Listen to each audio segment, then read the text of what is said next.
Saya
membaca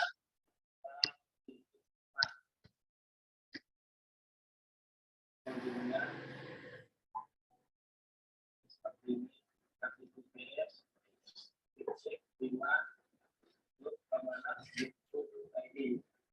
Maka Anda masukkan ini ke browser, bisa menggunakan Google Form atau sejenisnya.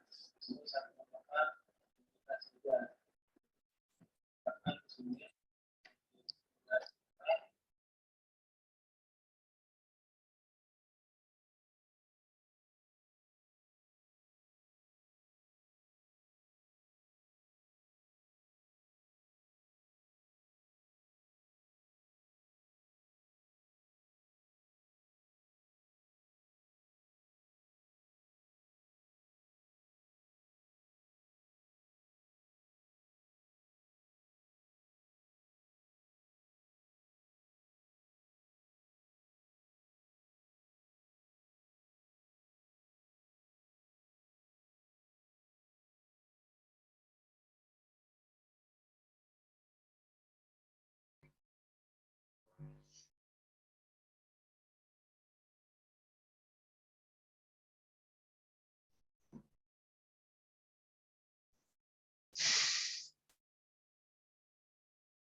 Selamat pagi Bapak Ibu.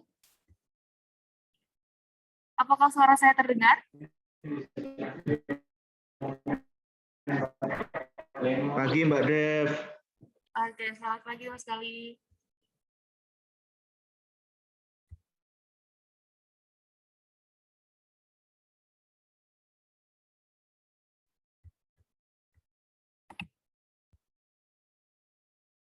Assalamualaikum warahmatullahi wabarakatuh. Salam sejahtera untuk semua. Shalom, Om Swastiastu, Namo Buddhaya, Salam Kebajikan. Puji syukur kepada Tuhan Yang Maha Kuasa atas rahmat-Nya, kita masih diperkenankan untuk dapat berkumpul pada kegiatan ini walaupun secara virtual. Yang terhormat, Kepala KPPN Pangkalan Bun, yang kami hormati para pejabat pembuat komitmen dan operator keuangan Satker Mitra Kerja KPPN Pangkalan Bun, yang kami hormati Kepala Seksi Pencarian Dana dan Manajemen Satker KPPN Pangkalan Bun, yang kami hormati Mas Wildan Mahardika selaku narasumber pada acara pada pagi hari ini. Selamat datang dalam acara sosialisasi langkah-langkah akhir tahun 2021. Puji syukur mari kita panjatkan kehadirat Tuhan Yang Maha Esa atas berkah dan karunia-Nya sehingga kita dapat melaksanakan kegiatan ini dalam keadaan sehat walafiat. Sebagai bentuk rasa syukur dan permohonan kepada Tuhan Yang Maha Kuasa agar acara ini berjalan dengan lancar dan memberi manfaat bagi kita semua, mari sejenak kita berdoa menurut agama dan kepercayaan masing-masing. Berdoa dimulai.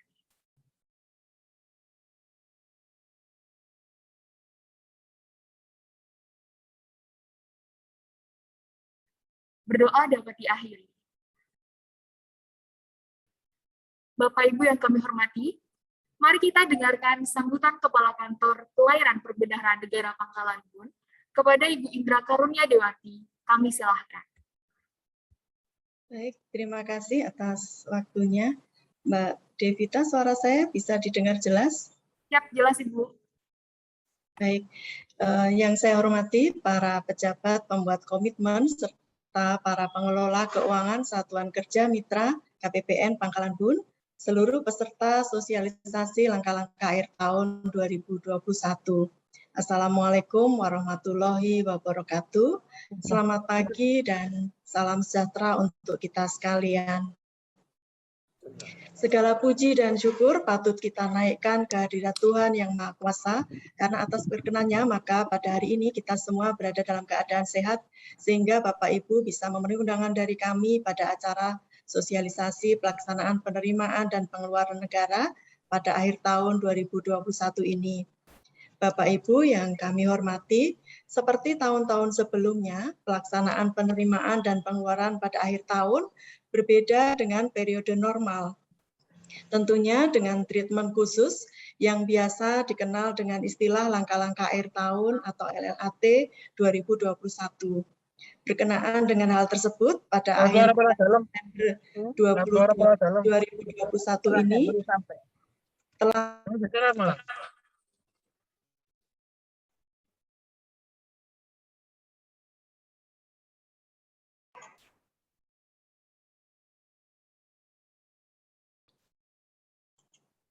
saya ulangi, ya. Bapak Ibu yang kami hormati, seperti tahun-tahun sebelumnya, pelaksanaan penerimaan dan pengeluaran pada akhir tahun berbeda dengan periode normal, tentunya dengan treatment khusus yang biasa dikenal dengan istilah langkah-langkah akhir tahun atau LLAT 2021. Berkenaan dengan hal tersebut, pada akhir bulan September 2021 kemarin telah terbit Peraturan Direktur Jenderal Perbendaharaan Nomor Per9/BB/2021 tentang pedoman pelaksanaan penerimaan dan pengeluaran anggaran pada akhir tahun anggaran 2021. Bapak Ibu yang berbahagia, Peraturan Pelaksanaan Penerimaan dan Pengeluaran Negara pada akhir tahun 2021 ini tidak lepas dari pengelolaan kinerja pelaksanaan anggaran Satker yang salah satunya diwujudkan dengan realisasi belanja. Sampai dengan awal bulan Oktober tahun 2021 ini, total realisasi belanja Satker Mitra KPPN Pangkalan Bun mencapai 71,41%. Angka tersebut sudah melampaui target realisasi belanja yang ditetapkan pada triwulan 3 sebesar 60%, serta target akselerasi realisasi belanja pada triwulan 3 yaitu sebesar 70%. Untuk itu, dalam kesempatan ini saya mengucapkan terima kasih kepada seluruh Bapak dan Ibu pengelola keuangan Satker yang turut berkontribusi dalam pencapaian realisasi tersebut. Bapak Ibu, pada triwulan 4 ini diharapkan belanja APBN dapat segera memenuhi target dan capaian penyalurannya dapat menghasilkan multiplier effect yang kuat untuk mendorong percepatan pertumbuhan ekonomi.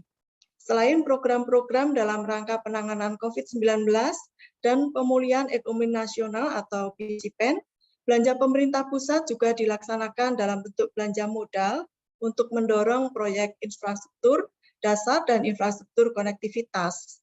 Dengan demikian, seluruh Satker Mitra KPPN Pangkalan pun diharapkan kinerjanya mencapai 100%, khususnya untuk realisasi anggaran. Adapun untuk Satker yang kinerjanya masih di bawah 70%, kami harapkan agar mengakselerasi pelaksanaan kegiatan dan penyerapan belanja APBN minimal 90% dengan tetap memperhatikan tata kelola yang baik dan tetap meningkatkan kinerja pelaksanaan anggaran yang baik, tidak hanya pada indikator realisasi belanja, namun juga terhadap seluruh indikator yang terdapat dalam indikator kinerja pelaksanaan anggaran atau IKPA. Harapan kami, Bapak Ibu memberikan lebih perhatian kepada ketentuan pada LLAT ini dan melakukan pengajuan dokumen ke KPPN Pangkalan pun, baik terkait penerimaan, pengeluaran, maupun pertanggungjawaban sesuai jadwal yang sudah ditentukan. Seperti halnya tahun kemarin, Bapak dan Ibu, KPPN sudah tidak lagi menerbitkan dispensasi pengajuan SPM.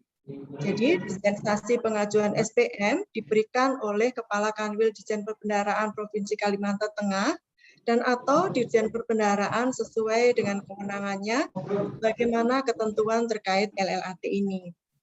Bapak Ibu, akhir kata saya ucapkan selamat mengikuti kegiatan sosialisasi ini. Semoga kegiatan ini membawa manfaat untuk kita semuanya. Demikian yang dapat saya sampaikan. Akhir kata, wassalamualaikum warahmatullahi wabarakatuh. Saya kembalikan kepada Mbak Devita. Baik.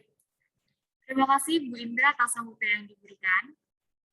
Sebelum kita melanjutkan ke acara inti, mari kita foto bersama terlebih dahulu sebagai dokumentasi. Bapak Ibu dimohon untuk mengaktifkan kamera dan menggunakan virtual background. Untuk tim dokumentasi sudah siap ya? Di sini ada 3 halaman. Yang pertama untuk halaman 1, saya hitung dari sini. 1, 2, 3.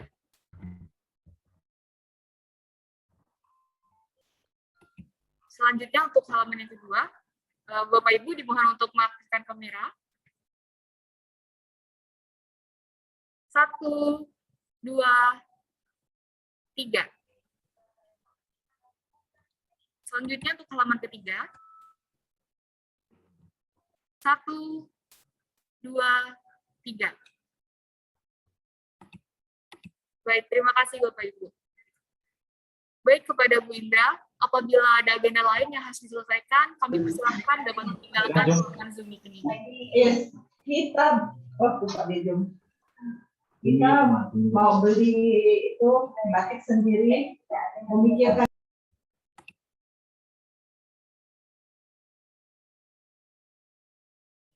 Bapak Ibu, kembali kami informasikan untuk daftar hadir, materi, dan virtual background dapat diakses pada link yang sudah kami bagikan pada room chat Zoom meeting ini. Baik, langsung saja kita ke acara inti, yaitu penyampaian materi oleh Mas Wildan. Kepada Mas Wildan, kami persilahkan.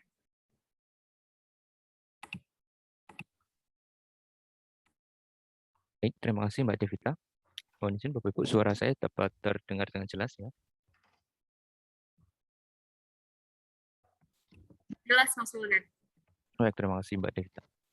Yang terhormat Kepala KPPN Pangkalan Bun, yang kami hormati, Bapak Ibu pejabat pembuat komitmen serta pengelola keuangan Satuan Kerja Mitra KPPN Pangkalan Bun. Assalamualaikum warahmatullahi wabarakatuh.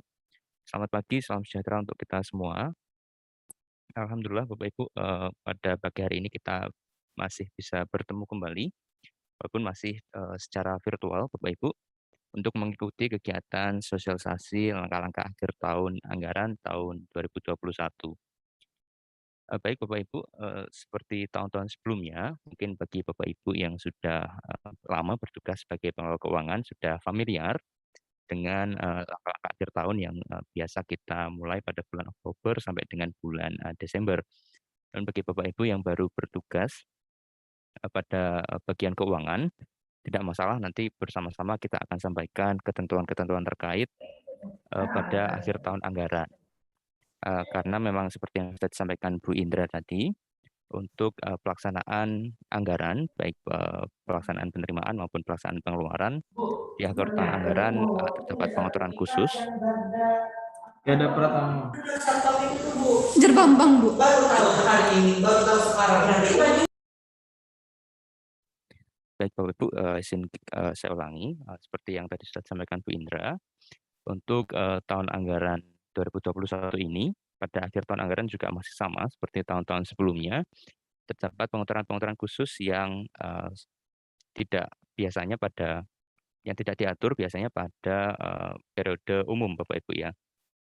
Jadi apalagi kita masih dalam kondisi COVID ya Bapak Ibu, masih belum selesai, sehingga fokus dari pemerintah masih dalam penanganan PCPEN. Baik Bapak Ibu, saya izin untuk share screen terlebih dahulu.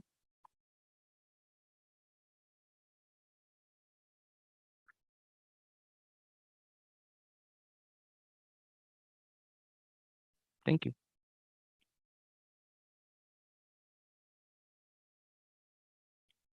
Baik Bapak Ibu, sudah tayang ya materinya.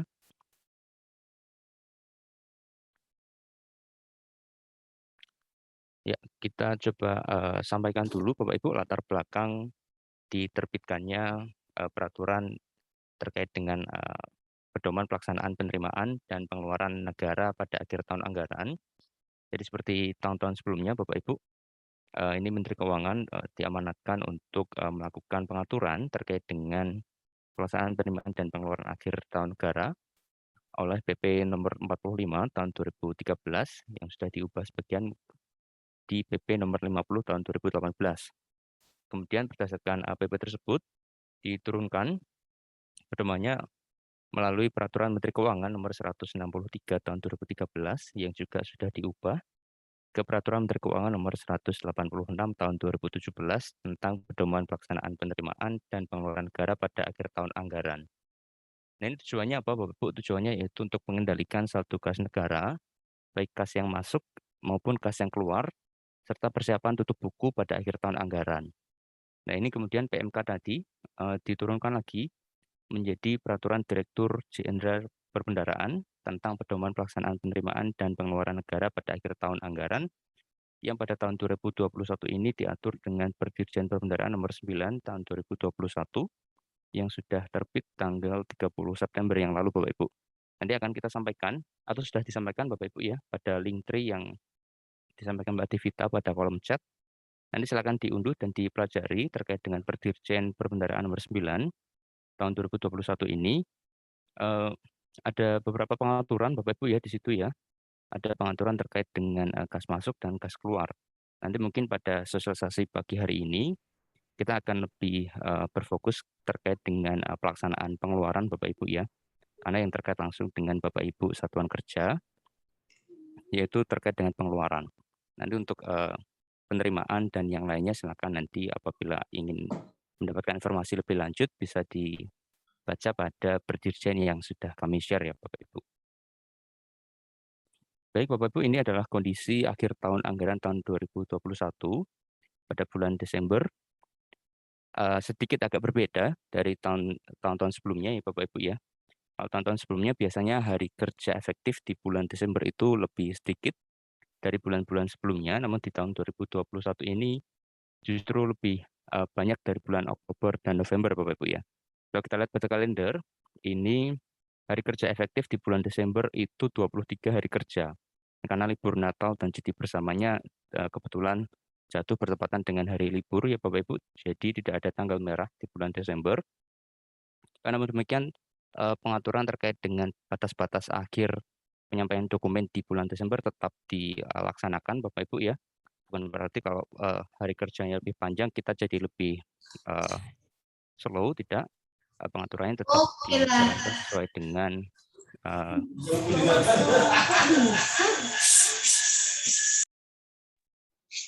baik Bapak Ibu, kita lanjutkan. Nah, ini ada sistematika Bapak Ibu di Perdirjen Pengendaraan nomor 9 tahun 2021. Ada 11 bab ya Bapak Ibu yang mengatur terkait dengan pedoman penerimaan dan pengeluaran akhir tahun anggaran. Nanti kita akan fokus pada bab 5 terkait dengan pengeluaran negara. Kemudian bab 7 mungkin sekilas terkait dengan pinjaman dan hibah luar negeri. Serta bab 9 Bapak Ibu ya terkait dengan akuntansi dan laporan. Karena itu yang nanti langsung bersinggungan dengan tugas Bapak Ibu sekalian di satuan kerja terkait dengan pelaksanaan anggaran. Untuk Bapak-Bapak yang lain, nanti silakan Bapak Ibu baca sendiri ya di Perdirjen nomor 9 tahun 2021 ini. Sekilas di pengeluaran negara nanti yang diatur yaitu terkait dengan rencana penarikan dana, kemudian diatur juga terkait dengan pendaftaran dan penyampaian data kontrak. Kemudian ada juga pengajuan SPM atas beban SPSN. Kemudian juga diatur terkait dengan SPM LS kontraktual dan pengajuan SPM di luar batas waktu sampai dengan tanggal 28 Desember 2021. Ini terkait dengan dispensasi yang tadi, yang kewenangannya sudah tidak ada pada level KPPN lagi Bapak Ibu ya. Kemudian nanti pada bab 9 diatur terkait dengan penyampaian LPJ dan pelaksanaan rekonsiliasi keuangan tahun 2021. Baik Bapak Ibu yang saya hormati, ini sekilas tanggal-tanggal atau istilah yang kita gunakan pada Perdirjen ini. Jadi kalau di Perdirjen itu ada istilah langkah-langkah menghadapi akhir tahun yang sudah dimulai pada bulan Oktober ini ya Bapak Ibu ya. Tanggal 1 Oktober sampai dengan 30 November. Kemudian istilah akhir tahun itu digunakan untuk menyebut 1 Desember sampai 31 Desember Bapak Ibu ya. Seperti bisa kita lihat di slide ini, bulan Desember ini hari kerja efektifnya justru lebih banyak daripada bulan Oktober dan November, walaupun hanya selisih 3 hari kerja ya Bapak Ibu ya. Tapi nanti penyampaian SPM terakhir juga sama seperti periode-periode sebelumnya, tidak sampai akhir bulan Desember ya Bapak Ibu ya. Jadi nanti pada minggu keempat bulan Desember itu sudah selesai penyampaian SPM-nya. Pada minggu kelima atau minggu terakhir sudah tidak ada lagi penyampaian SPM yang menyebabkan transaksi ya Bapak Ibu ya ke KPPN. Baik Bapak Ibu, berikut adalah tanggal-tanggal penting pada bulan Oktober dan November.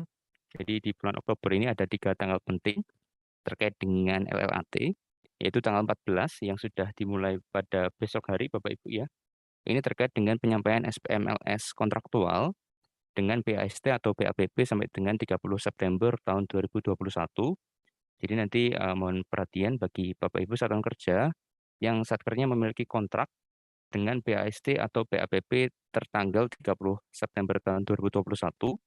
Ini harap dapat disampaikan ke KPPN paling lambat tanggal 13 tanggal 14 Bapak Ibu ya, hari Kamis besok. Ini sudah mulai ada perubahan ya Bapak Ibu ya dari periode normal. Seperti yang kita ketahui pada periode normal itu penyampaian SPM kontraktual, LS kontraktual KPPN itu diberikan waktu paling lambat 17 hari kerja sejak BAST atau BAPP diterima Bapak Ibu ya. Jadi sejak adanya BAPP, sejak timbul tagihan itu ada 17 hari kerja. Ini menyesuaikan dengan batas-batas penyampaian SPM dari mulai penyusunan SPP, penyusunan SPM, penyampaian SPM KPPN, sesuai dengan PMK 190 tahun 2012. Nah, tapi dengan adanya peraturan terkait dengan LLAT ini, itu dilakukan akselerasi Bapak Ibu ya, yang tadinya 17 hari kerja, penyampaian dokumen LS kontraktual menjadi sesuai batas-batas yang ditetapkan pada Perdirjen nomor 9 tahun 2021 ini. Kemudian nanti tanggal 15, hari Jumat juga terdapat batas pendaftaran kontrak atau addendum sampai dengan tanggal 8 Oktober tahun 2021. Dan ini juga ada perbedaan Bapak Ibu ya dengan pengaturan di tahun yang lalu. Di tahun yang ini, nanti selain pendaftaran kontrak, addendum pun juga disampaikan paling lambat 5 hari kerja Bapak Ibu. Jadi nanti mohon dapat diperhatikan apabila Bapak Ibu memiliki addendum dengan kontrak yang sudah didaftarkan ke KPPN, addendumnya juga disampaikan ke KPPN paling lambat 5 hari kerja. Nah, ini untuk tanggal 15 ini merupakan batas pendaftaran kontrak ataupun addendum yang ditandatangani sampai dengan hari Jumat minggu lalu, tanggal 8 Oktober tahun 2021. Kemudian ada tanggal penting juga di bulan Oktober, ini di tanggal 21, yaitu penyampaian SPM LS kontraktual dengan BAST atau BAPP sampai dengan tanggal 14 Oktober. Jadi ini nanti mohon jadi perhatian Bapak Ibu. Nanti kita akan sampaikan ya, mungkin flyer ataupun brosur tanggal-tanggal penting yang sudah kita buatkan seperti ini ya. Nanti kita akan share ke Bapak Ibu. Jadi Bapak Ibu bisa cetak mungkin, kemudian ditempatkan di tempat-tempat yang mudah terlihat agar menjadi reminder, sehingga nanti penyampaian dokumennya tidak ada keterlambatan Bapak Ibu ya. Kemudian kita lanjutkan di bulan November Bapak Ibu. Ini ada 3 tanggal penting juga. Yang pertama itu tanggal 4 November. Ini adalah batas akhir penyampaian SPMLS dengan BAST atau BAPP tanggal 15 sampai dengan 31 Oktober tahun 2021 ya Bapak Ibu. Jadi nanti seperti yang tadi, apabila Bapak Ibu memiliki SPM, memiliki kontrak yang sudah BAST tanggal 15 ini, nah ini tanggal 15 sampai dengan tanggal 31 ini, nanti batas akhir penyampaian ke KPPN-nya yaitu tanggal 4 November ini Bapak Ibu. Kemudian tanggal 5-nya juga sama seperti yang tadi. Ini tanggal 5 ini merupakan batas pendaftaran kontrak ataupun adendum yang ditandatangani sampai dengan 31 Oktober tahun 2021. Kemudian tanggal terakhir di bulan November ini ada pengajuan SPMLS BAST atau BAPP tanggal 1 sampai dengan 15 November ya. Jadi untuk SPM kontraktual dengan BAST atau BAPP tanggal 1 sampai 15 November nanti harap disampaikan ke KPPN paling lambat tanggal 19 ini. Nah, 19 November tahun 2021. Nah, ini masih sedikit Bapak Ibu ya, batas-batas ataupun tanggal-tanggal penting di bulan Oktober atau November. Hanya ada 6 saja, 3 di bulan Oktober dan 3 di bulan November. Namun ini juga tolong dijadikan perhatian Bapak Ibu ya, agar nanti penyampaian dokumennya tidak ada keterlambatan ya. Karena kalau terlambat nanti agak repot ya Bapak Ibu prosesnya. Nah ini di bulan Desember Bapak Ibu yang agak banyak, bukan agak banyak, ini hampir di setiap hari itu ada batas-batas penyampaian dokumen ke KPPN Bapak Ibu ya. Kita mulai tanggal 3 Desember, ya yang ini Bapak Ibu. Tanggal 3 Desember ini adalah batas penyampaian LS kontraktual dengan BAST yang ditandatangani tanggal 16 sampai dengan 30 November tahun 2021. Kemudian tanggal 6 Desember, ya yang ini Bapak Ibu ya, tanggal 6 Desember ini ada batas pengajuan persetujuan TUP tunai. Jadi apabila Bapak Ibu pada bulan Desember nanti akan menggunakan TUP, ya seperti biasa silakan disampaikan permohonannya dulu ke KPPN. Nah, itu batasnya adalah pengajuannya tanggal 6 Desember tahun 2021. Kemudian setelah tanggal 6 disetujui SPM TUP-nya, tanggal 7 itu nanti batas penyampaian SPM-nya Bapak Ibu ya. Jadi SPM UP tunai, GUP tunai ataupun TUP tunai itu disampaikan ke KPPN paling lambat tanggal 7. Nanti akan kita jelaskan penggunaan SPM UP, TUP ini untuk apa saja nanti ada di slide berikutnya. Kemudian tanggal 7 ini juga merupakan batas akhir pendaftaran kontrak ataupun adendum kontrak yang ditandatangani sampai dengan 30 November. Kemudian ini yang baru Bapak Ibu, di tanggal 10 Desember itu adalah batas akhir penyampaian SPM gaji induk bulan Januari tahun 2022. Ini kalau tahun lalu penyampaian gaji induk Januari itu jatuh di tanggal 2 Desember Bapak Ibu ya. Tahun ini mundur menjadi tanggal 10 Desember tahun 2021. Ini pun nanti kita masih menunggu Bapak Ibu ya petunjuk lebih lanjut bagi satuan kerja yang masih menggunakan aplikasi SAS. Karena seperti yang sudah kami sampaikan pada periode-periode sebelumnya, bahwa pengajuan gaji induk untuk bulan Januari tahun 2022 bagi satker yang masih menggunakan SAS itu sudah menggunakan aplikasi Sakti Bapak Ibu ya. Jadi bagi satuan kerja yang sudah menggunakan aplikasi Sakti saat ini tinggal mengajukan saja Bapak Ibu nanti pada tanggal 10 paling lambat untuk gaji Januari. Namun untuk bagi Bapak Ibu pengguna aplikasi SAS, kita masih menunggu petunjuk lebih lanjut nanti terkait dengan penyusunan gaji induk bulan Januari tahun 2022 menggunakan aplikasi Sakti Bapak Ibu ya. Di tanggal 10 ini juga menjadi batas akhir penyampaian data kontrak ataupun adendum yang ditandatangani sampai dengan tanggal 7 Desember. Oke, kemudian kita masuk ke tanggal 13 Bapak Ibu di hari Senin ini. Hari Senin minggu ketiga bulan Desember. Ini adalah batas waktu penyampaian SPM LS pembayaran honorarium, tunjangan, vakasi, dan penghasilan PPNPN. Ini juga agak berbeda dari tahun lalu. Kalau tahun lalu tanggal 17 Bapak Ibu ya, sekarang tanggal 13 di-switch dengan SPMLS non kontraktual. Jadi untuk tanggal 13 ini nanti SPM terkait dengan honorarium yang rutin Bapak Ibu ya, honor yang biasa dibayarkan secara bulanan, kemudian tunjangan vakasi dan penghasilan PPNPN di bulan Desember Bapak Ibu ya, dibayarkan di tanggal 13. Kemudian tanggal 15 di hari Rabu adalah batas waktu penyampaian SPMLS kontraktual dengan BAST sampai dengan tanggal 9 Desember.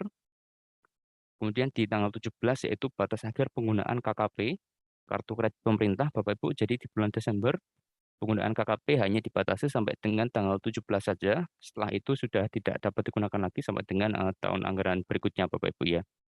Kemudian tanggal 17 ini juga batas akhir penyampaian SPMLS non kontraktual.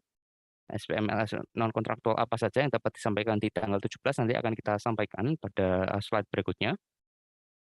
Kemudian tanggal 17 ini juga merupakan batas akhir pendaftaran kontrak atau addendum sampai dengan tanggal 14 Desember Bapak Ibu ya. Kemudian di tanggal 21, ini tinggal 5 lagi Bapak Ibu ya, di tanggal 21 ini adalah batas akhir penyampaian SPM GUP atau PTUP KKP.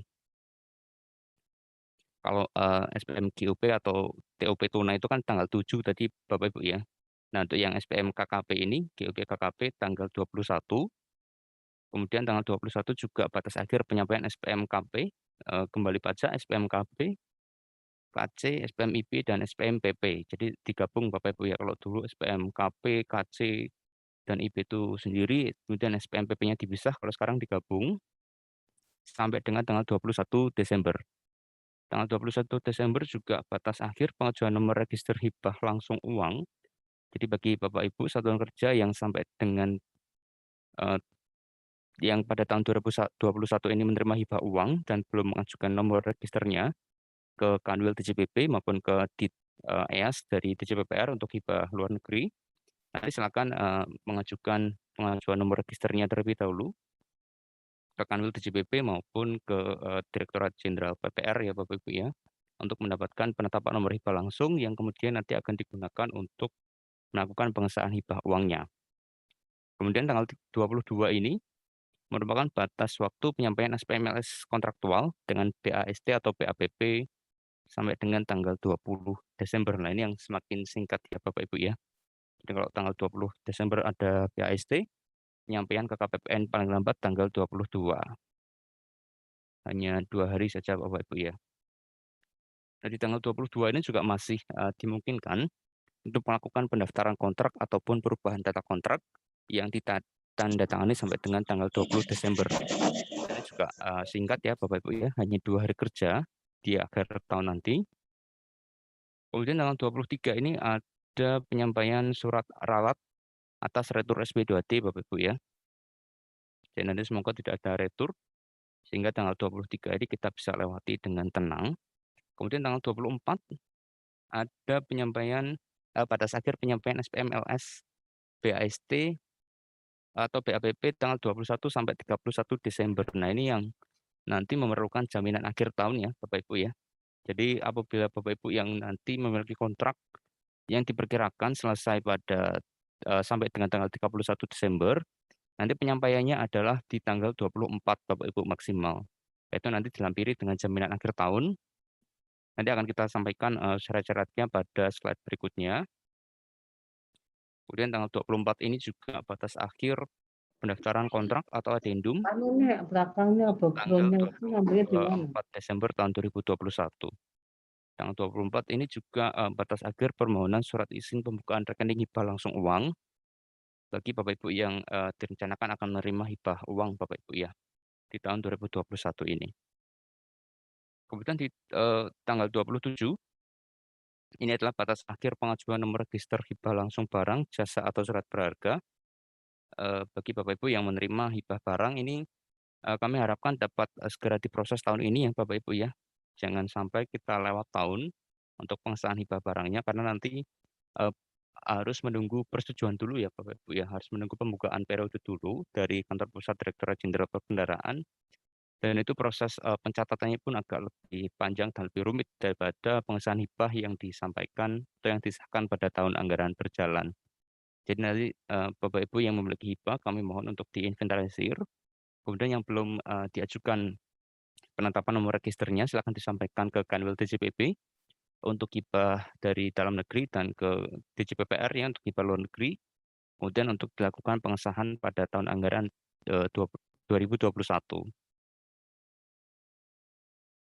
Baik, kemudian ini adalah tanggal-tanggal penting di bulan Januari. Masih ada ya Bapak Ibu ya, kita akhir tahunnya lewat sampai Januari seperti biasa. Ini adalah batas-batas terkait dengan pertanggungjawaban ya dan pelaporan. Tanggal 7 Januari ini merupakan batas akhir penyampaian SPM GUP nihil ataupun PTUP ya pertanggungjawaban TUP tunai.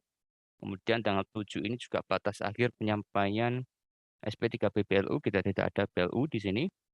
Kemudian juga penyampaian SP2HL, SP4HL, dan MPHL PJS ini terkait dengan hibah uang maupun hibah barang. Nanti dibatasi sampai dengan tanggal 7 Januari tahun 2022, itu masih dibukukan pada periode tahun anggaran 2021, Bapak Ibu ya. Jadi kalau setelah lewat dari tanggal 7, itu nanti pembukuannya tidak di tahun 2021 ya. Itu dianggap sebagai hibah tahun anggaran yang lalu, yang itu biasanya masih menunggu petunjuk lebih lanjut pembukaan periodenya dari Kantor Pusat Direktorat Jenderal Perbendaharaan. Kemudian tanggal 18 ini, tanggal 18 tidak ada ya di KPPN Pangalanbun. Kemudian tanggal 21 ini Bapak Ibu ya, 21 ini batas akhir upload data Saiba maupun push data sakti ke aplikasi Erekon dan LK. Serta untuk penyampaian data LPG Bapak Ibu ya. Biasanya sama periodenya penyampaian rekonsiliasi dan LPG biasanya sama sampai dengan tanggal 21 ini. Baik Bapak Ibu, kita coba detailkan ya satu-satu yang tadi sudah kita sampaikan terkait dengan tanggal-tanggal pentingnya. Kita coba bahas satu persatu terkait dengan teknis mekanisme pedomannya sesuai dengan Perdirjen nomor 9 tahun 2021. Yang pertama terkait dengan rencana penarikan dana atau RPD Satuan Kerja. Nah ini seperti biasa ya Bapak Ibu ya, tidak ada perubahan yang besar pada RPD ini. Jadi Satuan Kerja menyusun RPD bulanan sesuai dengan data pada halaman 3 DIPA. Nah ini perlu kami sampaikan juga Bapak Ibu, saat ini masih dibuka ya Bapak Ibu ya, periode revisi untuk halaman 3 DIPA sampai dengan tanggal 14 Oktober besok untuk periode bulan Agustus, September, dan triwulan 4. Jadi silakan dimanfaatkan Bapak Ibu yang masih ingin memperbaiki RPD halaman 3 DIPA-nya, silakan masih dapat disampaikan sampai dengan tanggal 14 besok ya Bapak Ibu ya. Jadi untuk periode Agustus dan September itu bisa disesuaikan dengan realisasinya. Kemudian untuk proyeksi bulan Oktober, November, dan Desember nanti silakan disesuaikan. Ini bisa dimanfaatkan Bapak Ibu ya untuk perbaikan nilai IKPA dan juga untuk rencana penarikan di triwulan 4-nya. Nah, kemudian dari halaman 3 tadi, Satker akan melakukan rincian atau merinci RPD bulanan ke dalam rencana penarikan dana sesuai tanggal jatuh tempo ini bagi satuan kerja yang memiliki transaksi besar ya Bapak Ibu ya, yang sudah diatur dalam PMK terkait dengan RPD ini. Nah, transaksi besarnya itu ada 3 kategori sekarang Bapak Ibu yang diatur. Yang pertama adalah 5 miliar Bapak Ibu. Jadi apabila Bapak Ibu nanti akan mengajukan SPM dengan nilai 5 miliar per SPM Bapak Ibu ya. Jadi bukan total dalam satu hari, tapi per SPM nilainya 5 miliar sampai dengan 500 miliar. Nanti silakan mengajukan RPD terlebih dahulu Bapak Ibu ya ke KPPN, disampaikan 3 hari kerja sebelum pencairan. Jadi sebelum penyampaian SPM nanti 3 hari kerja sebelumnya silakan menyampaikan RPD dulu untuk SPM dengan nilai minimal 5 miliar. Jadi kalau di bawah 5 miliar tidak perlu ya Bapak Ibu ya, tidak perlu menyampaikan RPD. Dan ini juga perlu dibedakan Bapak Ibu ya, RPD dengan PPDH. Jadi terkadang masih ada satuan kerja yang bingung antara RPD dengan PPDH. Jadi RPD ini disampaikan ke KPPN hanya untuk transaksi besar Bapak Ibu ya. Transaksi besar itu yang nilainya di atas 5 miliar. Nah, itu disampaikan 3 hari kerja sebelumnya. Nah, sedangkan PPDH ini disampaikan untuk seluruh transaksi Bapak Ibu. Ini sifatnya harian. Nah, itu seperti yang sudah biasa kita laksanakan bersama ya, yang dibuat di aplikasi SAS itu, perencanaan harian untuk sampai dengan akhir tahun, nah itu namanya PPDH. Nah, apabila nilainya di atas 5 miliar, nah itu selain menyampaikan PPDH, perlu juga penyampaian RPD harian. Nah, bedanya di situ Bapak Ibu. Jadi kalau RPD ini tidak kita buat setiap hari, tidak kita buat untuk setiap SPM, namun hanya untuk SPM dengan nominal minimal 5 miliar. Kemudian untuk transaksi di atas 500 miliar sampai dengan 1 triliun tidak ada ya di KPP Pangalentung Bapak Ibu. Kemudian untuk di atas 1 triliun juga tidak ada. Namun ini untuk diketahui saja Bapak Ibu ya, apabila ada transaksi 500 sampai dengan 1 triliun, itu disampaikan 5 hari kerja sebelum pencairan. Kemudian apabila nilainya di atas 1 triliun disampaikan 7 hari kerja sebelum pencairan.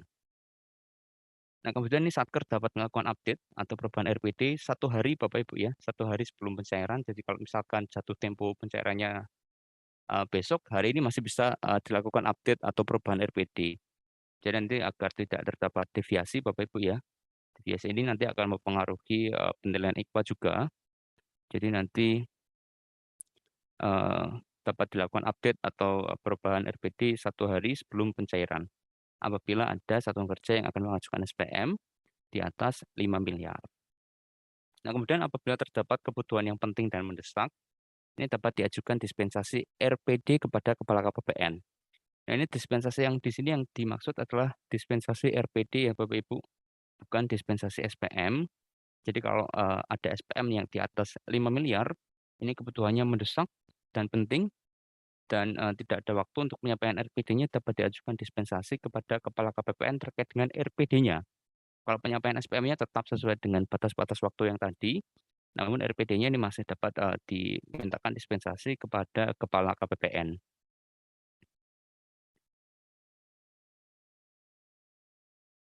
Ya, baik, kita lanjutkan ya Bapak Ibu terkait dengan RPD tadi sudah selesai. Tidak banyak perubahan dari periode-periode sebelumnya, masih sama. Kemudian ini kita lanjutkan ke pendaftaran data kontrak atau perubahan data kontrak. Nah, ini yang ada perbedaan ya Bapak Ibu dari LLHT tahun lalu. Kalau tahun lalu ini yang ditekankan adalah kontraknya saja, tapi tahun ini juga ditekankan untuk penyampaian perubahannya ya Bapak Ibu ya. Jadi perubahan data kontrak itu juga disampaikan ke KPPN paling lambat 5 hari kerja. Nah, ini 5 hari kerja setelah kontrak atau perubahan kontrak ditandatangani. Nah, ini ada rincian detail-detail tanggalnya Bapak Ibu. Ini yang ada pada Perdirjen nomor 9 tadi, silakan nanti disesuaikan. Intinya Bapak Ibu terkait dengan pendaftaran data kontrak ini disampaikan 5 hari kerja Bapak Ibu ya. Apabila ada kontrak yang ditandatangani sampai dengan 14 Desember ini, nah ini penyampaiannya ke KPPN paling lambat 5 hari kerja yaitu 17 Desember. Nah, setelah itu, setelah tanggal 14 itu, nanti penyampaian ke KPPN-nya akselerasi Bapak Ibu ya, dipercepat. Tidak 5 hari kerja lagi, namun sesuai dengan tanggal-tanggal yang sudah ditentukan pada Perdirjen terkait dengan LLAT tadi. Jadi kalau ada kontrak yang ditandatangani sampai dengan 20 Desember, itu penyampaian ke KPPN-nya paling lambat tanggal 22. Ini jadi 2 hari kerja saja. Kemudian yang kontrak sampai dengan tanggal 24 juga batas waktu penyampaian ke KPPN-nya adalah tanggal 24. Karena 24 ini juga nanti batas akhir penyampaian SPM LS kontraktual ya Bapak Ibu ya. Jadi setelah tanggal 24 sudah tidak bisa lagi mendaftarkan kontrak ataupun mengajukan SPM kontraktual. Kemudian ini batas waktu penyelesaiannya di KPPN 2 hari kerja setelah data kontrak diterima dengan benar Bapak Ibu ya. Jadi untuk data kontrak ini tidak banyak perubahan, masih 5 hari kerja Bapak Ibu ya disampaikan ke KPPN, termasuk perubahannya, jadi adendumnya. Jadi satker-satker yang sering melakukan adendum nanti mohon menjadi perhatian bahwa adendumnya juga disampaikan ke KPPN 5 hari kerja. Nah, yang menjadi perubahan hanya pada bulan Desember ya Bapak Ibu ya, di tanggal 20 dan di tanggal 24. Kalau ada kontrak di tanggal itu disampaikan ke KPPN sesuai dengan tanggal yang sudah ditentukan. Kontrak sampai dengan tanggal 20 paling lambat tanggal 22. Kemudian kontrak sampai dengan tanggal 24 paling lambat tanggal 24 Bapak Ibu. Jadi setelah tanggal 24 sudah tidak ada lagi pengajuan data kontrak ke KPPN Pangalentung untuk tahun anggaran 2021. Kemudian tadi sudah kontraknya, sekarang adalah SPM-nya Bapak Ibu ya. Jadi pengajuan SPM LS kontraktualnya ini juga diatur sesuai yang sudah kita bahas tadi ya di kalender di depan, ini tidak lagi 17 hari kerja. Jadi kalau pada periode normal, penyampaian LS kontraktual ke KPPN itu kan 17 hari kerja Bapak Ibu ya, 17 hari kerja sejak BAST ditandatangani.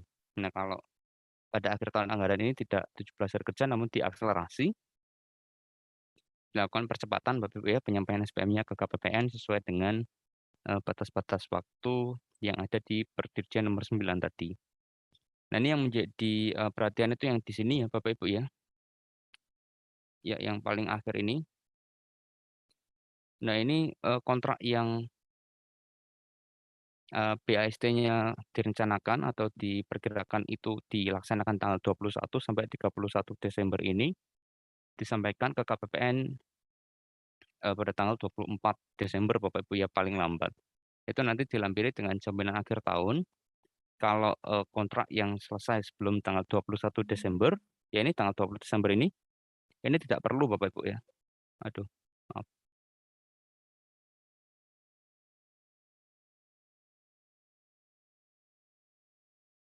Ya, kontrak yang ini tidak perlu Bapak Ibu. Aduh. Ya, kontrak yang ini Bapak Ibu ya. Yang ini tidak perlu dilakukan penyampaian jaminan akhir tahun. Yang perlu dilakukan penyampaian jaminan itu yang ini saja. Yang BAST-nya tanggal 21 sampai 31 Desember yang disampaikan ke KPPN paling lambat tanggal 24 Desember nanti. Nah, ini teknisnya Bapak Ibu detailnya terkait dengan penyampaian SPM LS kontraktual dengan jaminan pembayaran akhir tahun. Jadi nanti yang dijaminkan ini seperti tahun-tahun sebelumnya ya, tidak ada perubahan Bapak Ibu. Kenapa perlu jaminan pembayaran akhir tahun? Karena kita melakukan pembayaran sebelum prestasinya selesai Bapak Ibu ya. Jadi kita perlukan jaminan dari pihak ketiga bahwa si pihak ketiga itu akan betul-betul melaksanakan pekerjaannya sampai selesai. Ya karena uangnya sudah dibayarkan di muka Bapak Ibu ya. Uangnya sudah dibayarkan dulu, sementara prestasinya belum terpenuhi, maka kita perlu jaminan. Nah, sehingga nanti apabila terjadi hal-hal yang tidak diinginkan, seperti misalnya pekerjaannya tidak selesai, ataupun terdapat uang prestasi, negara tidak rugi Bapak Ibu ya, karena kita akan klaim kekurangan dari prestasinya dia itu ke bank, dengan kemudian akan ditransfer ke rekening kas umum negara. Jadi itu fungsi dari jaminan pembayaran akhir tahun anggaran. Nah, jaminan ini hanya disampaikan untuk SPM dengan BAST sampai dengan tanggal 31 ya, dari 21 sampai dengan tanggal 31 Desember Bapak Ibu. Itu diajukan paling lambat ke KPPN tanggal 24. Nah, yang menjadi perhatian Bapak Ibu bahwa jaminan yang disampaikan ini adalah jaminan yang asli ya Bapak Ibu ya. Kalau jaminan pemeliharaan itu kan kopinya saja, tapi kalau jaminan akhir tahun ini adalah jaminan yang asli. Nah, sementara SPM-nya kan sudah difasilitasi dengan ISPM ya Bapak Ibu ya. Jadi nanti apabila ada satuan kerja yang menyampaikan SPM dengan jaminan akhir tahun, dimohon jaminan akhir tahunnya disampaikan fisiknya Bapak Ibu ya, secara asli ke KPPN pada saat hari pengajuan SPM-nya. Jadi kalau di tanggal 24 mengajukan SPM dengan jaminan akhir tahun, ya di tanggal 24 itu juga satuan kerja menyampaikan asli jaminan akhir tahunnya ke KPPN. Kemudian nanti baru SPM-nya dapat diproses Bapak Ibu ya. Nah kemudian nanti jaminan ini hanya diajukan dengan hanya diajukan terhadap kontrak yang nilainya di atas 50 juta Bapak Ibu. Nah ini ada nyempil di pojok sini ya. Jadi kalau kontrak nilainya di bawah 50 juta tidak perlu menggunakan jaminan, tapi cukup menggunakan SPTJM saja. Nah yang disampaikan cukup SPTJM ya saja. Itu juga yang asli ya Bapak Ibu ya. Baik, kemudian ini ada 3 kondisi setelah penyampaian SPM. Jadi nanti tanggal 24 itu SPM-nya diajukan ke KPPN, kemudian uangnya akan ditransfer langsung ke pihak ketiga. Nah ini perlakuan terhadap jaminannya bagaimana? Ini ada 3 kondisi Bapak Ibu ya. Kondisi yang pertama, apabila pekerjaannya diselesaikan 100%, artinya sesuai dengan batas waktunya, tidak ada uang prestasi ataupun tidak ada pekerjaan yang tidak selesai, itu nanti PPSPM menyampaikan BAPP atau BAST dilampiri dengan kopi jaminan pemeliharaan paling lambat 5 hari kerja setelah kontrak berakhir. Nah, jadi nanti setelah disampaikan BAST-nya ke KPPN, nanti KPPN akan menyerahkan kembali asli jaminan akhir tahunnya. Kita kembalikan lagi kepada Satker, nanti silakan ditata usahakan ya, dikembalikan ke pihak ketiga. Kemudian kondisi kedua, nah ini kondisi kedua ini apabila pekerjaannya tidak dapat diselesaikan 100% sampai dengan akhir masa kontrak atau 31 Desember. Dan pekerjaannya akan dilanjutkan pada tahun anggaran berikutnya. Nah, itu nanti mekanismenya adalah KPA menyampaikan pemberitahuan, dilampiri kopi surat pernyataan kesanggupan menyelesaikan sisa pekerjaan, sampaikan ke KPPN, kemudian nanti KPPN akan melakukan klaim ke bank ya Bapak Ibu ya, pada hari kerja berikutnya. Nah, jadi yang diklaim itu sebesar selisih antara yang dijaminkan dengan pekerjaan yang tidak selesai.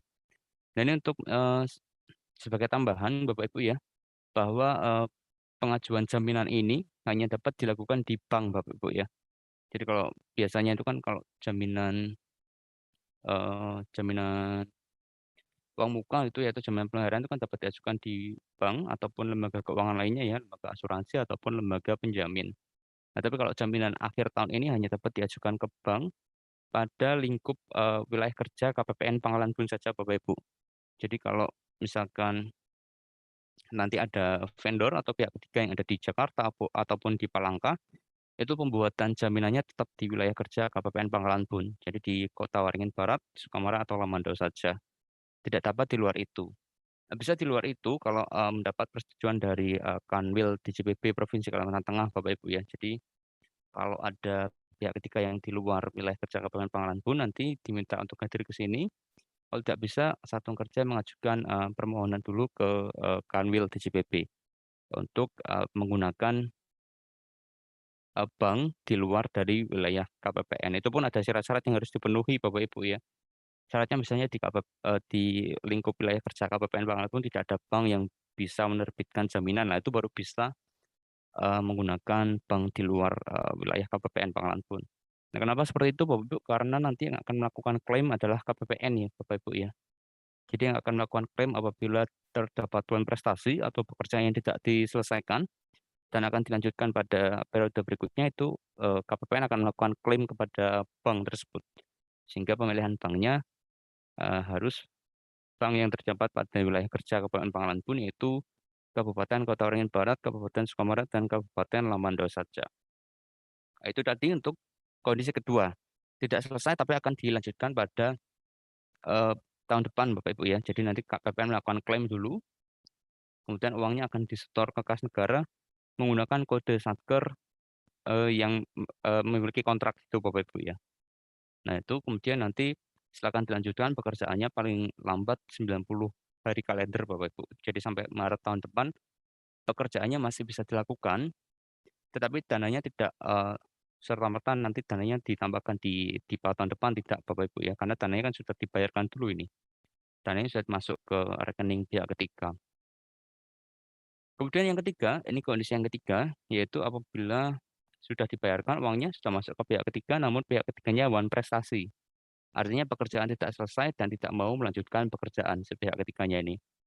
Nah, ini nanti yang dilakukan adalah KPA atau PPK menerbitkan surat pernyataan wan prestasi, kemudian atau pemutusan kontrak, kemudian menyampaikan SPNP dan SP3, ya, surat pemberitahuan ini ya, penagihan kepada penyedia barang dan jasa, kemudian ditembuskan kepada KPPN. Jadi nanti ke KPA atau PPK menyampaikan surat pernyataan non prestasi atau pemutusan kontrak disertai SPNP dan SP3 ke pihak ketiga, kemudian ditembuskan ke KPPN.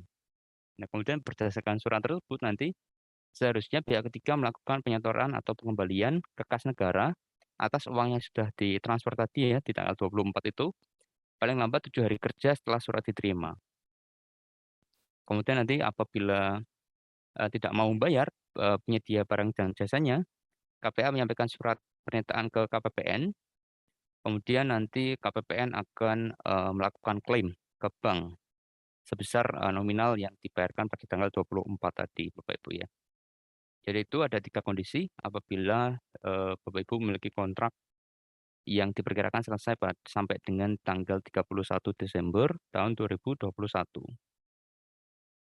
Kemudian selanjutnya Bapak Ibu, kita akan sampaikan ketentuan terkait dengan pengajuan dan penggunaan SPM UP tunai, GUP tunai, dan TUP tunai. Nah, ini juga ada perbedaan pada tahun-tahun sebelumnya. Ini walaupun ini di tahun lalu juga sudah ada Bapak Ibu ya. Ini terkait dengan dalam rangka penanganan COVID ini sudah diatur tahun lalu, tapi tahun-tahun sebelumnya, sebelum tahun 2020 masih belum ada. Nah, ini juga mungkin beberapa satuan kerja masih belum familiar ya terkait dengan ketentuan yang ini. Jadi pada tahun 2021 ini Bapak Ibu ya, sejak tahun 2020, sejak adanya pandemi COVID ini, ada ketentuan terkait dengan penggunaan TUP tunai yang baru.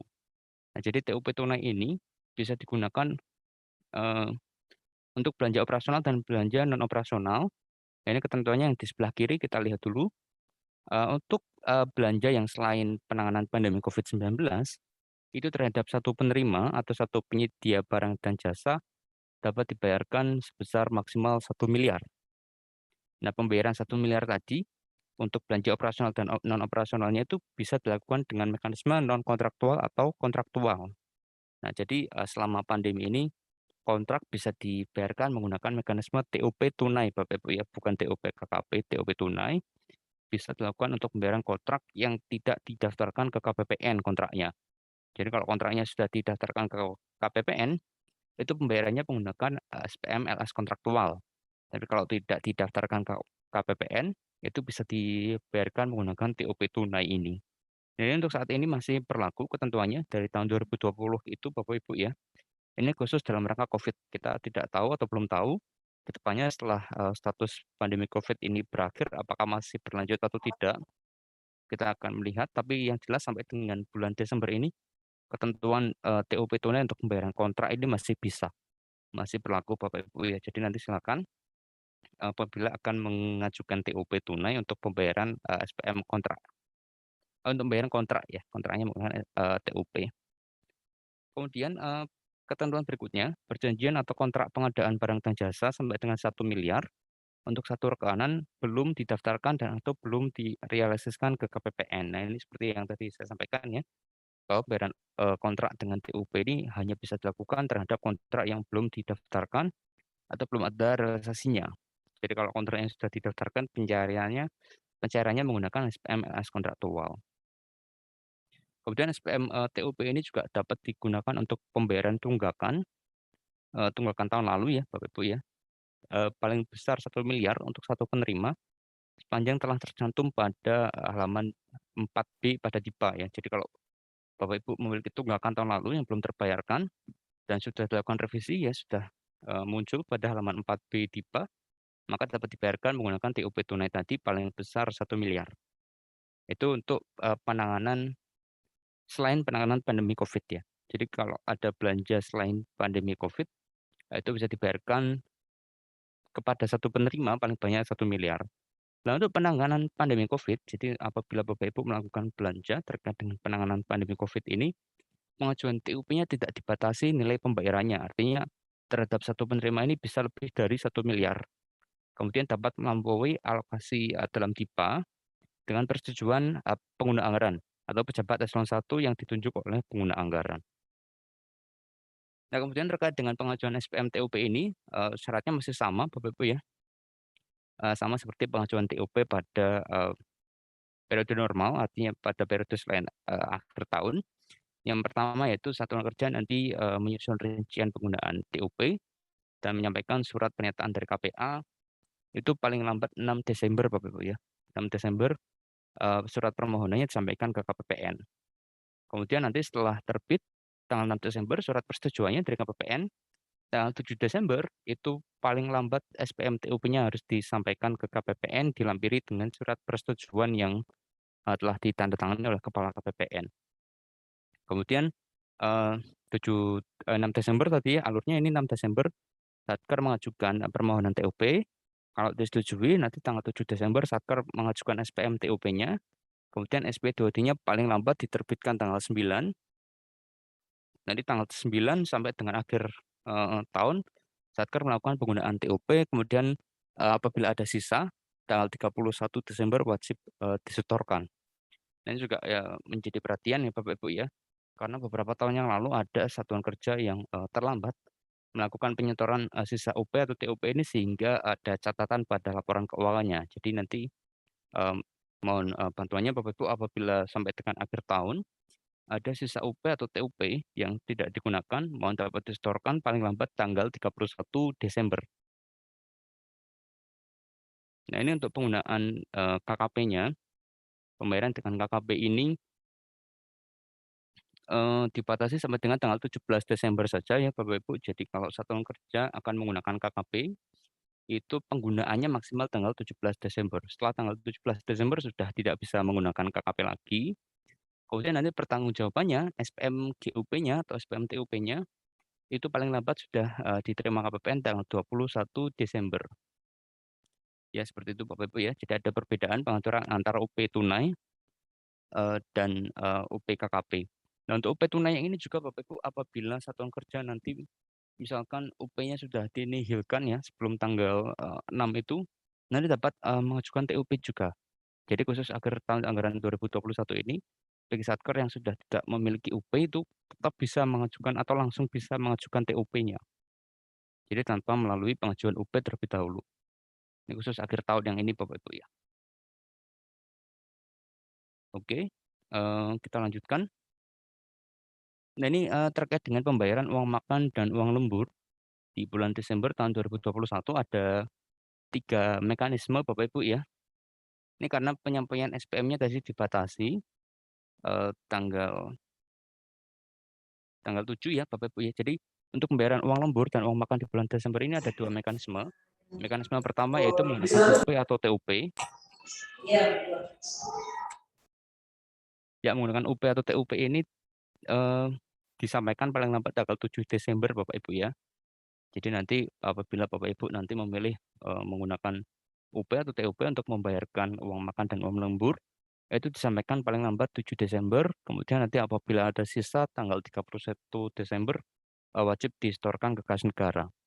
Kemudian selain menggunakan UP atau TUP, Satker juga bisa menggunakan mekanisme LS Bapak Ibu ya. LS-nya ada 2. Yang pertama ada LS bendahara ataupun LS ke penerimanya langsung. Nah, tapi bedanya kalau menggunakan UP ini nanti Bapak Ibu bisa memperhitungkan seluruh tanggal Bapak Ibu ya. Jadi sampai dengan tanggal 31 Desember itu bisa dibayarkan. Nah, kalau pakai LS ini tidak bisa Bapak Ibu ya. Kalau pakai LS ini dibatasi hanya sampai tanggal 14 Desember yang dapat dibayarkan. Nah, sisanya untuk tanggal 15 sampai 31 Desember ini itu akan dibebankan pada DIPA tahun anggaran 22. Jadi itu langsung dapat dicairkan tanpa perlu melalui mekanisme tunggakan ya Bapak Ibu, jadi nggak perlu melakukan revisi khusus untuk uang makan dan uang lembur yang akan dibayarkan tahun depan bisa langsung dibayarkan. Nah ini apabila nanti Bapak Ibu memilih untuk menggunakan SPMLS, itu penyampaiannya paling lambat tanggal 17 Desember tahun 2021 Bapak Ibu ya. Jadi kalau UP itu tadi dapat dibayarkan untuk seluruh 1 bulan penuh, penyampaiannya paling lambat tanggal 7 Desember. Kalau LS ini hanya dapat dibayarkan untuk tanggal 1 sampai 14 Desember yang diajukan tanggal 17 paling lambat ya. Jadi bedanya di situ. Nah, kemudian ini adalah pembayaran gaji induk untuk bulan Januari tahun 2022. Jadi untuk SPMLS gaji induk bulan Januari 2022 diajukan ke KPPN paling lambat tanggal 10 Desember tahun 2021 Bapak Ibu ya. Nah ini khusus untuk satuan kerja yang sudah mengimplementasikan sakti bisa langsung diajukan.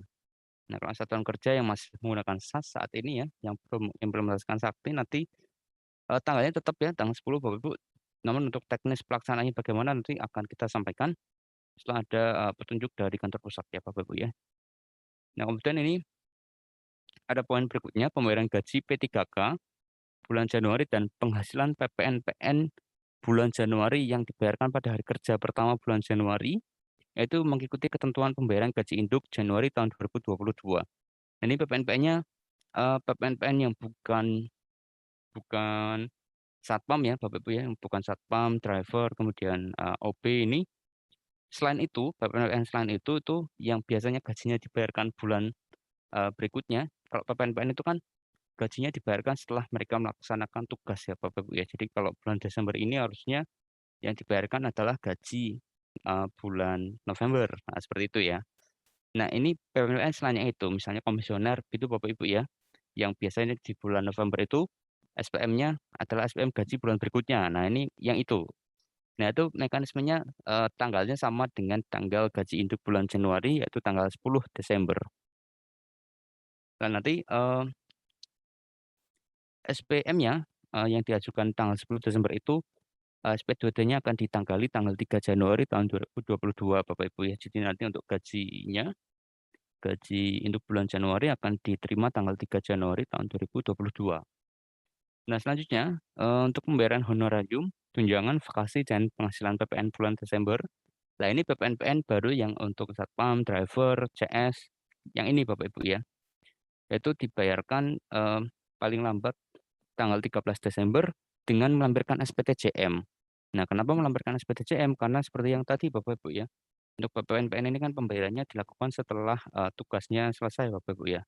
Sedangkan bulan Desember ini dibayarkan tanggal 13 dan tugasnya kan masih belum selesai sampai dengan tanggal 31, sehingga perlu melampirkan SPTJM. Nah, ini diajukan paling lambat tanggal 13 Desember tadi Bapak Ibu. Nah, ini selanjutnya untuk pembayaran selain untuk honorarium, tunjangan, vakasi, dan penghasilan PPNPN, ini bisa diajukan paling lambat tanggal 17 Desember tahun 2021. Dan untuk SPM apa saja yang dapat diajukan sampai dengan tanggal 17 Desember? Nah, nih, yang termasuk dengan SPM non-kontraktual antara lain adalah SPM LS gaji susulan, kekurangan gaji, kemudian gaji terusan dan uang makan dan uang lembur. Yang dibayarkan dengan mekanisme LS tadi, itu dibayarkan paling lambat tanggal 17 Desember Bapak Ibu. Kemudian ini ketentuan terkait dengan pengajuan SPMKP, SPMKB, SPMKC, dan IB, ini disampaikan paling lambat tanggal 21 Desember.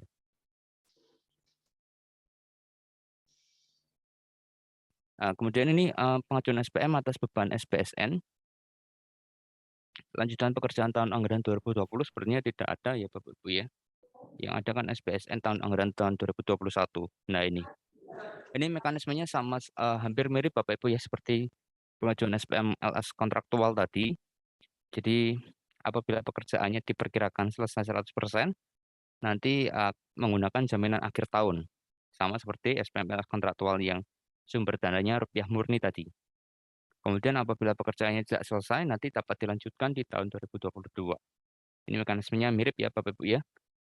Disampaikan juga tanggal 24 Desember, sama seperti SPM LS kontraktual yang tadi. Dengan dilampirkan jaminan pembayaran akhir tahun yang diterbitkan oleh bank tadi ya. Nah, ini Bapak Ibu terkait dengan pengajuan SPM di luar batas waktu. Ini sesuai yang disampaikan Bu Indra tadi ya pada saat awal pembukaan, SPM dapat diajukan di luar batas waktu setelah memperoleh persetujuan. Nah, persetujuannya ada dua ini Bapak Ibu ya. Yang pertama adalah persetujuan dari Kepala Kantor Wilayah Direktorat Jenderal Perbendaharaan, yaitu apabila pengajuan persetujuan sampai dengan tanggal 10 Desember, ini diajukan oleh Satker kepada Kanwil. Nah, kalau pengajuan persetujuan setelah tanggal 10 Desember, ini diajukan oleh Satker melalui eselon 1 kepada Direktur Jenderal Perbendaharaan. Nah, jadi ini yang perlu diperhatikan Bapak Ibu ya. Jadi SPM itu dapat diajukan di luar batas waktu. Batas waktu itu yang mana? Batas waktu itu yang tadi. Yang tadi kita sampaikan Bapak Ibu ya. Tanggal 8, tanggal 13, tanggal 17, tanggal 21, tanggal 24 itu. SPM-nya dapat diajukan di luar itu apabila mendapat persetujuan dari Kepala Kanwil dan atau Direktur Jenderal Perbendaharaan. Oke, seperti itu ya Bapak Ibu ya. Oke, kita lanjutkan. Dan ini terkait dengan penyelesaian uang persediaan.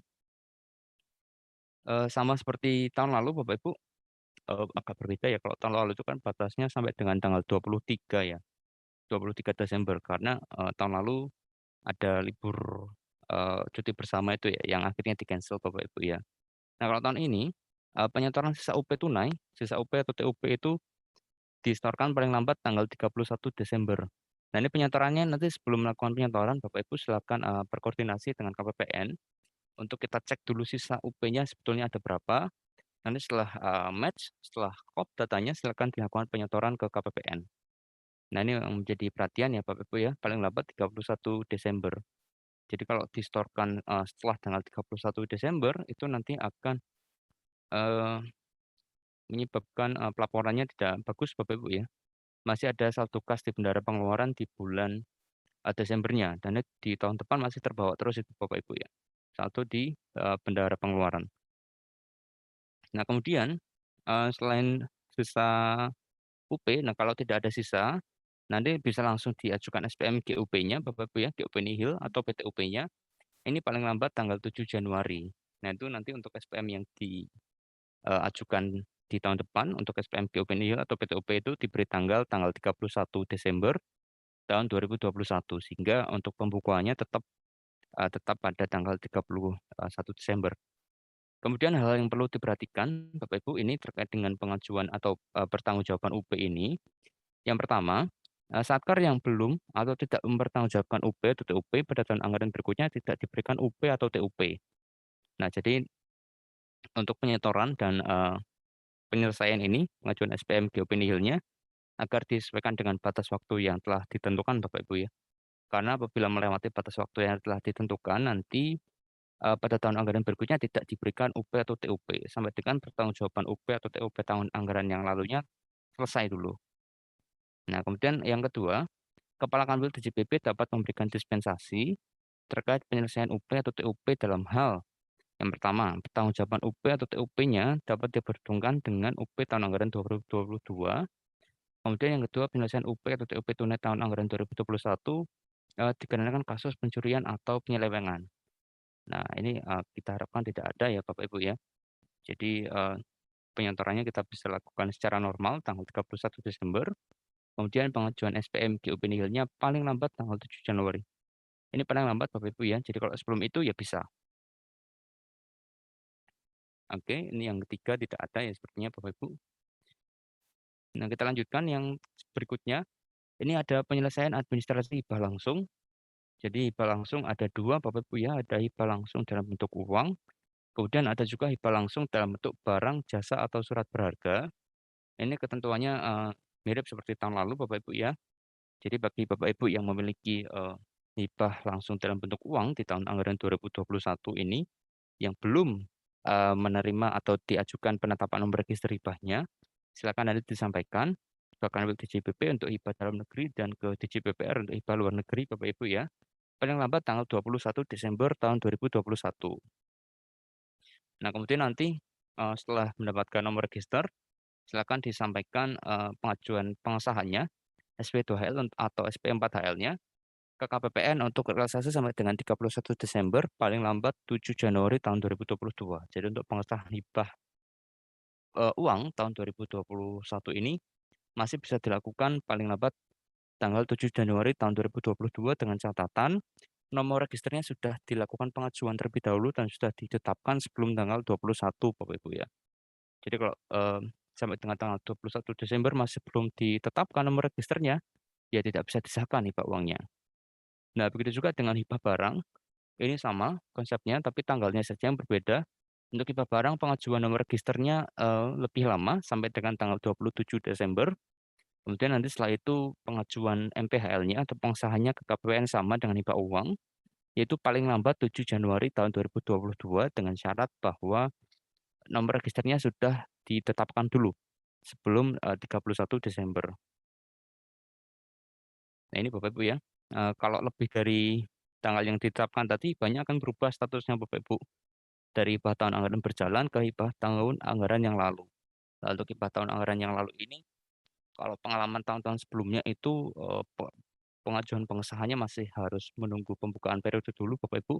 Itu yang masih belum kita bisa pastikan kapan pembukaan periodenya, kemudian proses pencatatannya pun akan lebih panjang daripada apabila kita melakukan pengesahan pada tahun anggaran berjalan. Ya, demikian Bapak Ibu ya. Kemudian ini untuk pinjaman hibah luar negeri tidak disampaikan. Nah, kemudian yang terakhir Bapak Ibu terkait dengan akuntansi dan pelaporan keuangannya. Ini pengaturannya sama seperti tahun lalu Bapak Ibu ya. Jadi ada rekonsiliasi dan penyampaian LPJ. Untuk rekonsiliasi penyampaian LKKL ini dilakukan paling lambat tanggal 21 Bapak Ibu ya. 21 Januari tahun 2022 itu batas akhir uploadnya. Kemudian penyelesaiannya sampai dengan tanggal 24 Bapak Ibu ya. Dan untuk rekonsiliasi sampai dengan bulan Desember. Nah, kemudian untuk penyampaian LPJ-nya, untuk penyampaian LPJ itu mengikuti batas akhir rekonsiliasi yaitu sampai dengan tanggal 21 Januari tahun 2022. Dan ini lebih panjang periodenya Bapak Ibu ya daripada periode bulanan biasa. Untuk LPJ Desember dapat disampaikan ke KPPN paling lambat tanggal 21 Januari tahun 2022 nanti. Baik Bapak Ibu, demikian tadi materi yang dapat saya sampaikan terkait dengan persiapan LAT tahun 2021. Mohon maaf apabila ada kekurangan Bapak Ibu, terima kasih banyak. Saya akhiri, wassalamualaikum warahmatullahi wabarakatuh. Saya kembalikan kepada Mbak Tivita.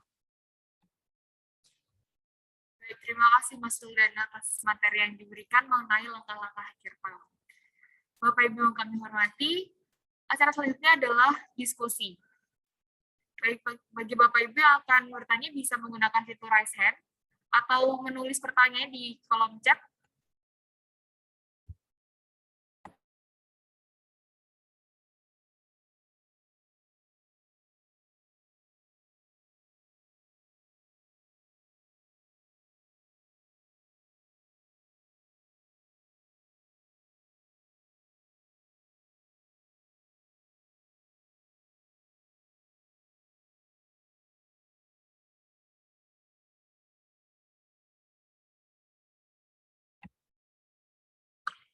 Baik, Bapak Ibu, apabila ada yang bertanya, bisa langsung disampaikan saja mengenai akhir tahun 2021.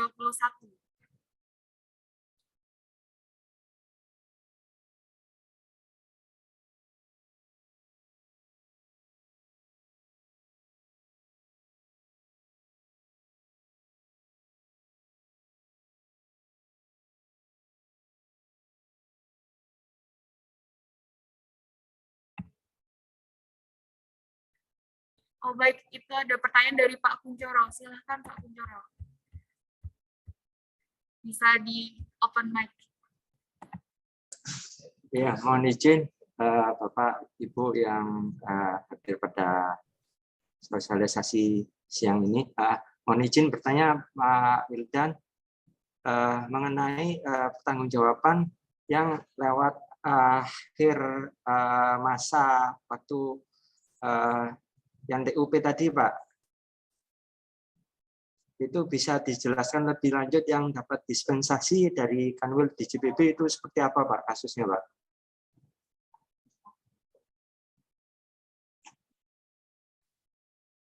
Seperti itu.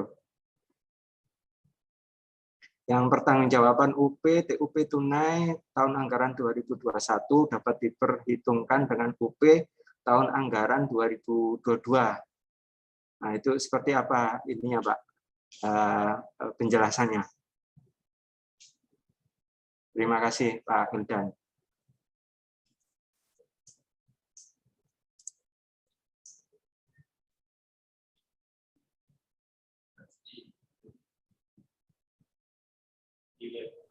Pak Kuncoro, ini terkait dengan tadi ya slide yang hal-hal yang masih perlu diperhatikan ini ya Pak Kuncoro ya. Ya. Terkait dengan Kepala Kanwil DJPB dapat memberikan dispensasi terkait dengan penyelesaian UP atau TUP tunai dalam hal pertanggungjawaban UP tunai dapat diperhitungkan dengan UP tahun anggaran 2022, begitu ya Pak Kuncoro ya? Iya, Pak Wildan. Baik, terima kasih Pak Kuncoro. Kita tampung dulu, mungkin ada pertanyaan dari Bapak Ibu yang lain.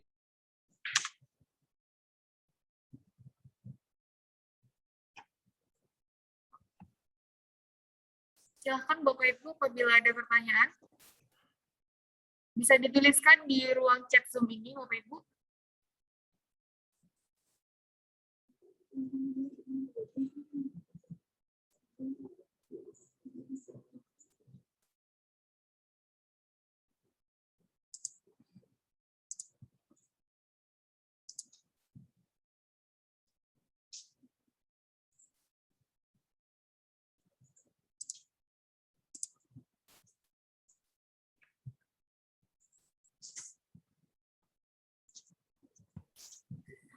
Baik Bapak Ibu, sembari menunggu pertanyaan yang lain, Saya ingatkan kembali untuk mengisi daftar hadir dan link evaluasi pada link yang sudah saya share di room chat atau di grup diskusi.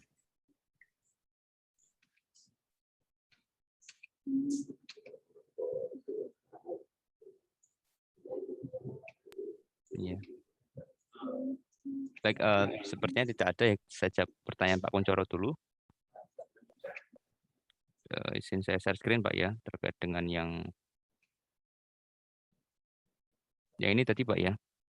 Nah ini yang dimaksudkan apabila pada akhir tahun 2021 masih ada sisa UP atau TUP yang belum dipertanggungjawabkan, itu dapat dipotongkan Pak, dipotong dengan UP atau TUP pada tahun anggaran 2022. Jadi misalkan sampai dengan bulan Desember itu masih ada UP atau TUP yang belum dipertanggungjawabkan sebesar 5 juta, itu nanti pada bulan Januari pada saat pengajuan UP atau TUP itu dapat dipotongkan Pak, dapat dipotong UP tahun 2022-nya dengan UP yang belum dipertanggungjawabkan. Demikian Pak Kuncoro. Oke. Terima kasih Pak Uldan. Baik, terima kasih kembali Pak Kuncoro.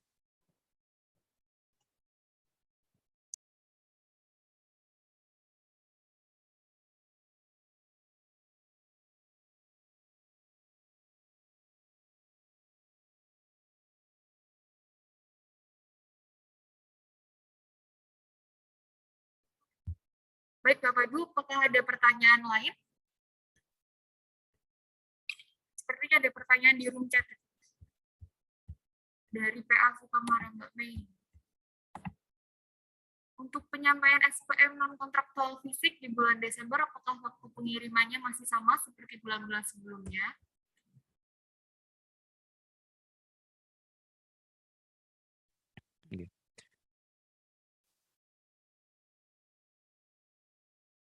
Oh iya, Bu.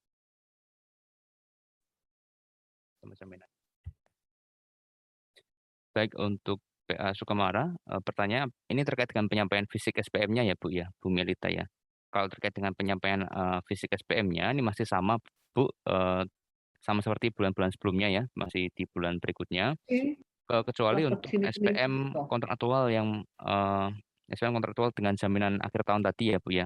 Khusus untuk SPM kontraktual dengan jaminan akhir tahun itu penyampaian SPM dan jaminannya diajukan pada saat pengajuan SPM-nya. Jadi kalau tanggal 24 saat pengajuan SPM, maka berkas fisiknya beserta jaminan akhir tahunnya disampaikan pada hari itu juga. Untuk SPM yang lain masih sama, Bu.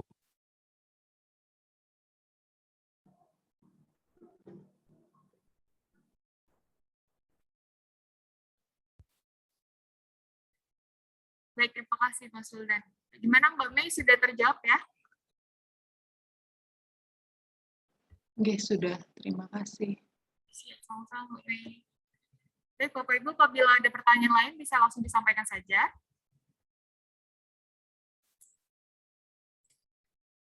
Baik, sepertinya sudah tidak ada ya Bapak Ibu. Apabila sudah tidak ada, atau mungkin nanti ada pertanyaan yang muncul, bisa ditanyakan via grup atau via chat pribadi kepada kami. Baik, acara bisa kami akhiri karena sudah tidak ada pertanyaan. Bapak Ibu yang kami hormati, demikianlah seluruh rangkaian acara sosialisasi langkah-langkah akhir tahun 2021. Dimohon Bapak Ibu untuk mengisi link evaluasi yang sudah kami bagikan pada grup atau pada room chat Zoom ini. Semoga kita semua diberikan kesehatan dan dapat melaksanakan tugas akhir tahun ini dengan baik. Saya selaku pembawa acara mewakili seluruh keluarga besar KPPN Pangkalan Bun mengucapkan terima kasih atas kehadiran serta partisipasi Bapak Ibu dan mohon maaf atas segala kekurangan dalam penyelenggaraan acara ini.